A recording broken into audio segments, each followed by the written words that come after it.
Hello, everyone. I hope I'm recording. I think I am. Ooh, green light, go. I am recording. All right. So this test, we are going to assume that there is no snow day. So let's prepare. Let's prepare as if there is not a snow day. And if you get one, bonus, use the video either way. So let's look at this depreciating value of a motorcycle. Depreciating means we're going down. So to find this, let's look at our initial value. Okay, so $12,000. And I'm going to put the full fraction in here just to show that it will work that way. Okay, I'm taking the difference between the third year and the second year value because that can give me my rate of change for 1 year. Okay, you don't have to go from 0 to 2 and then break your interval into parts. You can take this one interval. So take my new 7,369.50, divide it by the old 8,670. And then I don't have to break my interval into parts there. I can go say, hey, that is the value of the motorcycle based on time. Now, a lot of people did that fraction. And maybe you said, hey, 12, that's like 12,000, 0.85, right? A 15% depreciation every year was what was happening. And to the power of t. Now, we can just use that 0.85 if I multiply $7,369.50 by 0.85. I get the value in the following year, in the fourth year, 62,000. I love tables, so I am filling it out, round it to the nearest penny, and 10,200. So I'm showing my reasoning by just showing the table and showing that I'm multiplying by 0.85. You could have also done, 12,000 times 0.85. It's usually I'll use the fractions, to be honest, if it's not a clean decimal. Like this is a pretty clean decimal, so I probably would have used it instead of the fraction. To the power of 4 gave me this answer. And this equation to the power of 1 gave me my first year. And it asked for both. I think yours asked for both. Oh, no, it just asked for the fourth year. Okay. All right. So onward. See, the things you can't see are these little bars that are in the way of me switching slides in my face, which is blocking. I know. Can you believe there's a downside to my face? Don't answer that. Okay. Table to the right, we're looking at the same thing. It's just that we don't have a change year to year, right? So we need to consider that when we're breaking our interval into parts. But same basic thing, right? We're taking initial value, the rate to the power of the interval. Sometimes we got to break that interval into parts. So, okay, so my initial value, 72,000.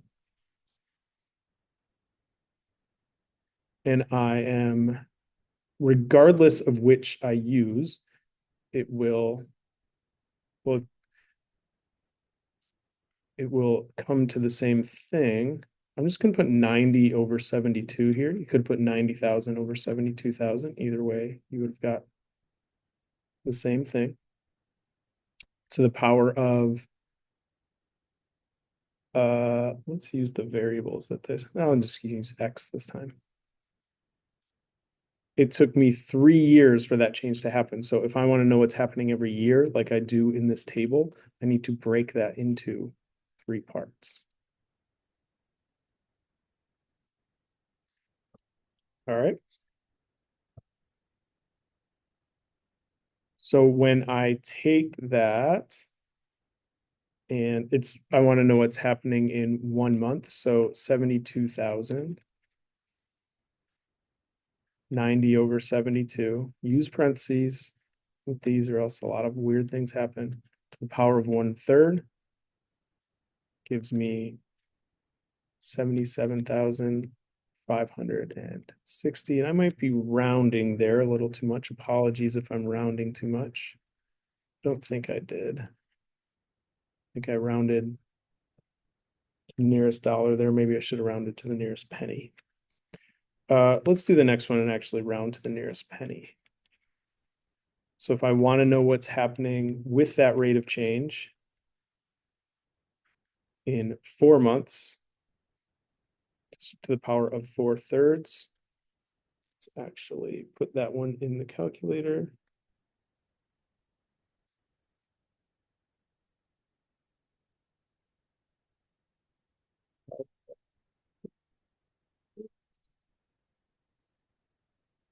And I got $96,949. I probably wouldn't be too nitpicky here, but since we got to the nearest penny, we're talking about dollars, so go to the nearest penny.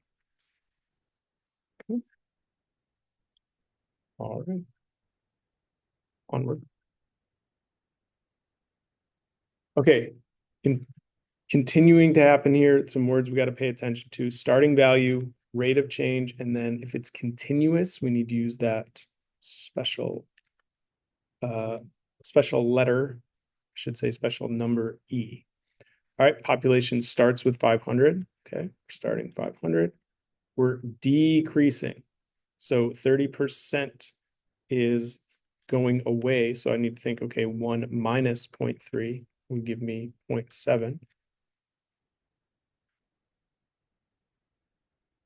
It's happening every 30 minutes. So if that happens every 30 minutes, if your equation is based on minutes, if I want to know what's happening every minute, I need to take that interval, minutes, and break it into 30 parts.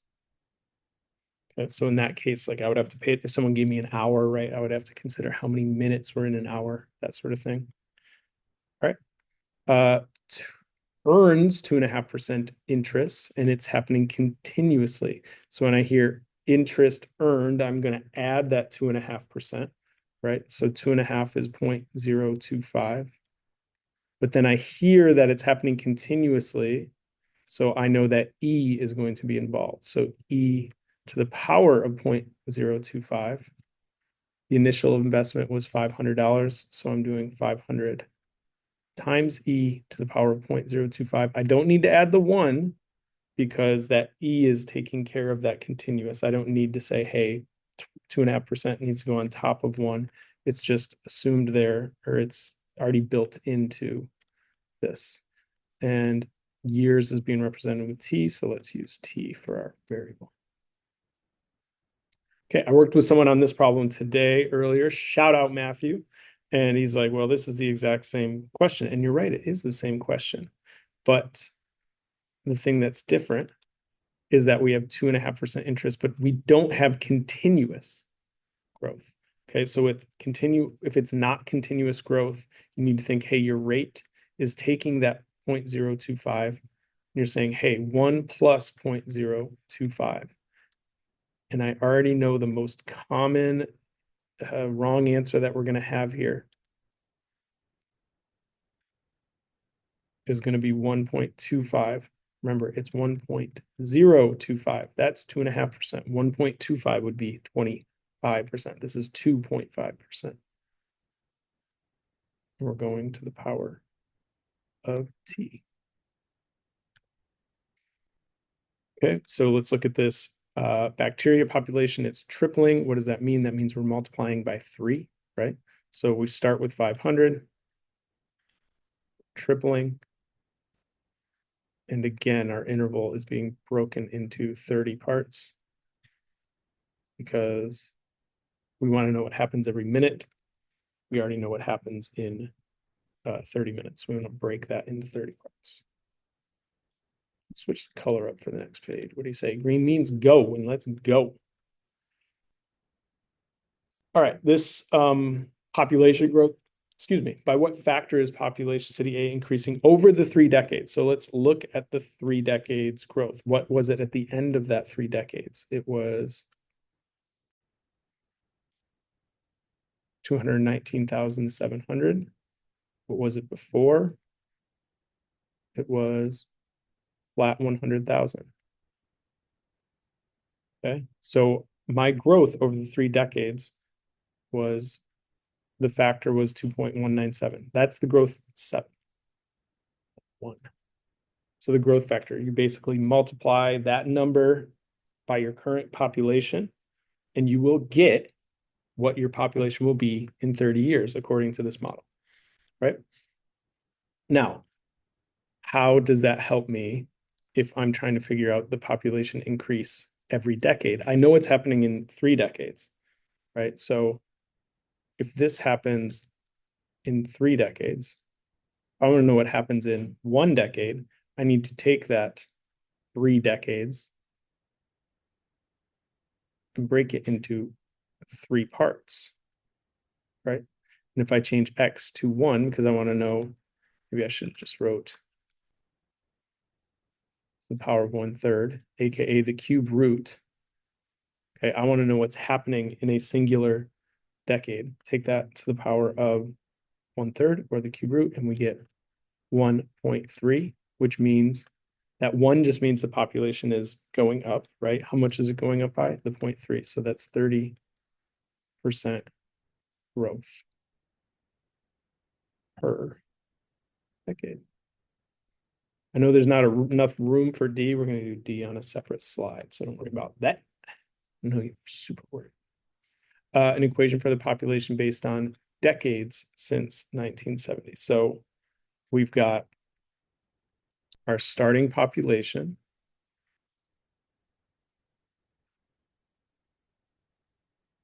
And you could say, hey, okay, well, if I take that initial growth rate that I worked with and I break that into 3 parts, I can work with that.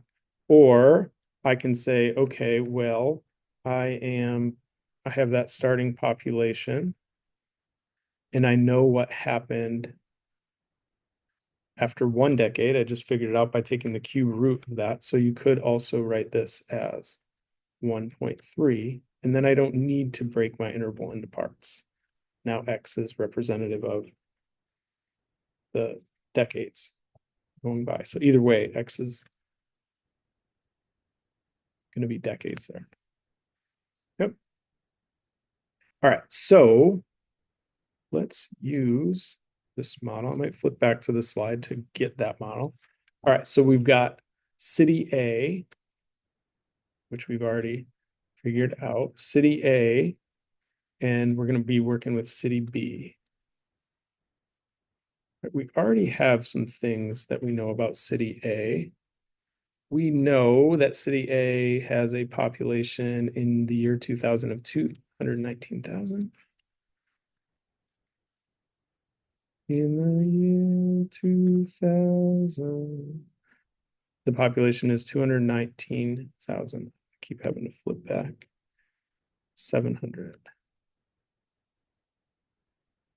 Okay, and we just established that there's 30% growth each decade, or like we said, 2.197, that's happening every 3 decades. But this question is, maybe it doesn't match what's on your sheet.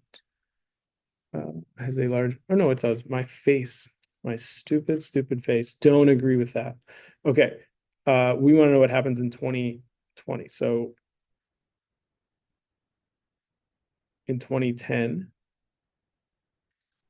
and then 2020. So what I would do in this case is I probably wouldn't put my variable in there to show both of these. I would just go each year here. So 219,700 times 1.3, right? That gives me the population in 2010, which would be 285,610.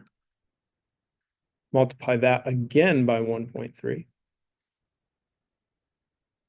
And we would get 371,000 people, 293 in 2020. So city A, that's our population in 2020.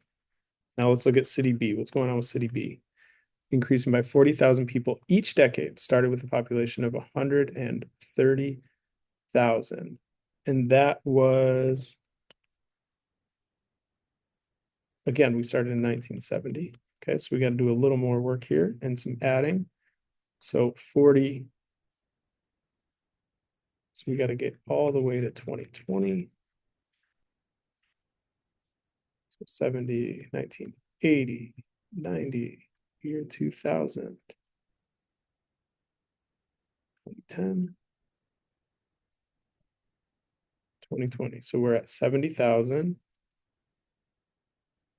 And then we get to 100,000. Or no, it said the population started. Oh, sorry. Ignore those numbers. We started with 130,000 people. My bad. And we're going up by 40,000. My bad. So 170,000, 210,000. I was going to say this question's a little too easy. We're adding 40,000 every year. And by 2020, we got to 330,000. So you pretty much had a 50-50 chance of guessing, but that's not going to get you the points. You got to actually show that city A has a population of 371,000 and some change, which is more than city B. So city A has a higher population.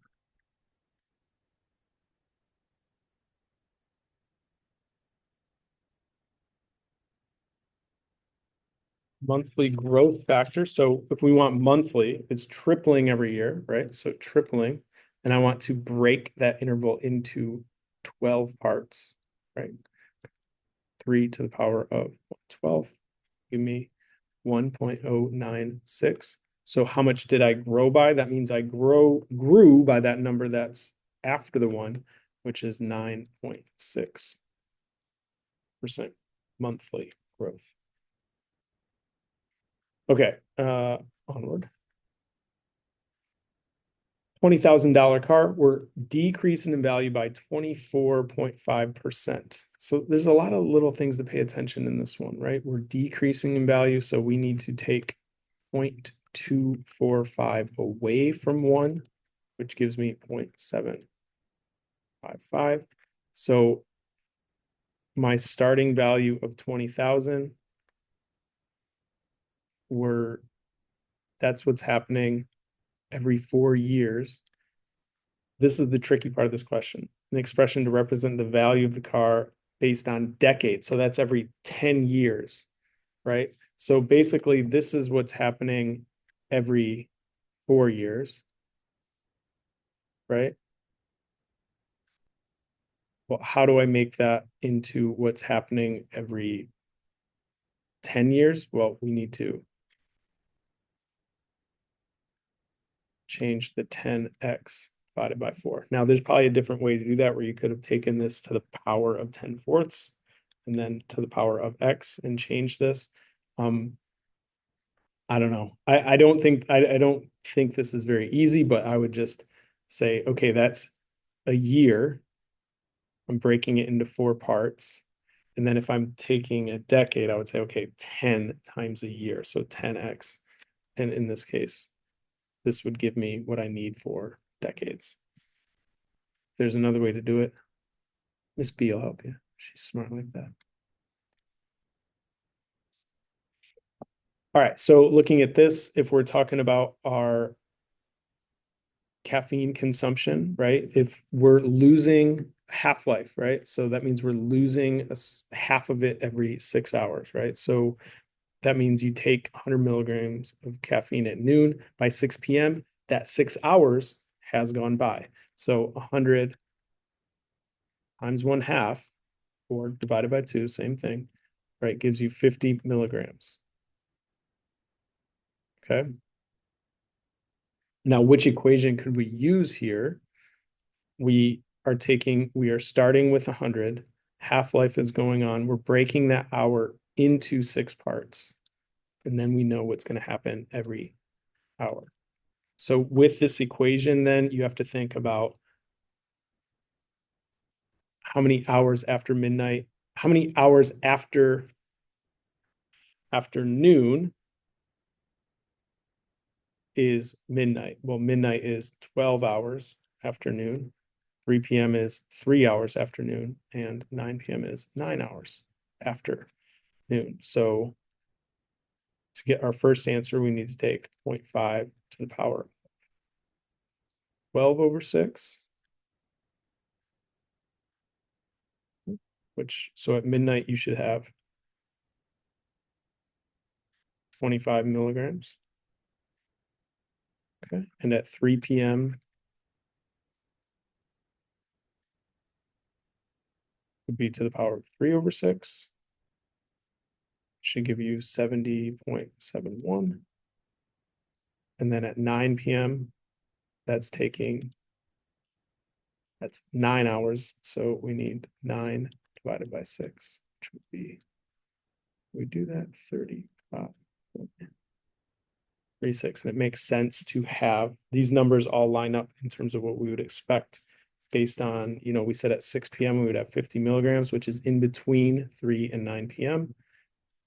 And midnight will have the half-life happen again because it's another 6 hours. All right. Now, paying attention to the intervals here, again, with this problem, we're starting with 9.8 milligrams.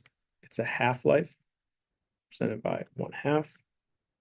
Breaking that time into, it said it's 100 years, right? So we need to break it into 100 parts.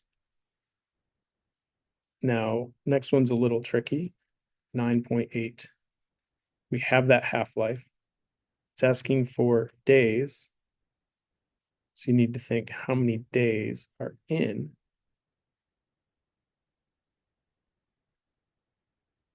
100 years. How did I get that number?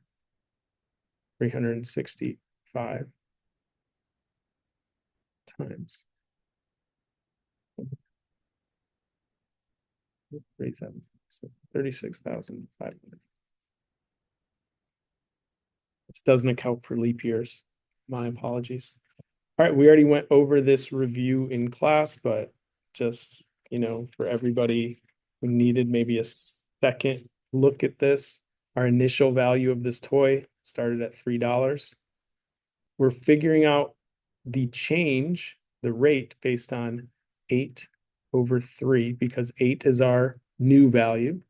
3 was our old value. New divided by old gives us our rate. Okay, I like keeping those fractions, especially with thirds where continuous numbers like that. And then this happened over a period of weeks, and it happened in 7 weeks. So we need to divide that into 7 parts. Okay. The toy's value in 21 days, we made it a little easier on you because you know that 21 days is exactly 3 weeks. All right. So 3 to the power, or sorry, times 8 thirds to the power of 3 weeks over 7. Now, I'm looking in the range. If I do some math and I move a decimal here or a parentheses in the wrong spot, or I mix up my numerators and denominators, some funky numbers can happen. I know my number, because I'm talking about 3 weeks, should be somewhere, I don't know, I'm thinking a little bit below 5. It's like my estimate. So I go into this before I do the math, knowing that, hey, I should get something in that range, right? If you miss a parentheses and all of a sudden you have a value of 32 or something close to that, there should be a red flag that goes off. All right, put this in the calculator and I got 457, which makes sense. All right, I think that's the last one. Whether it's on a snow day or when you come back, be prepared for your test. Prepare for the Thursday. Do it. All right, signing off. Peace out. Pause recording. This is AI saying to stop recording.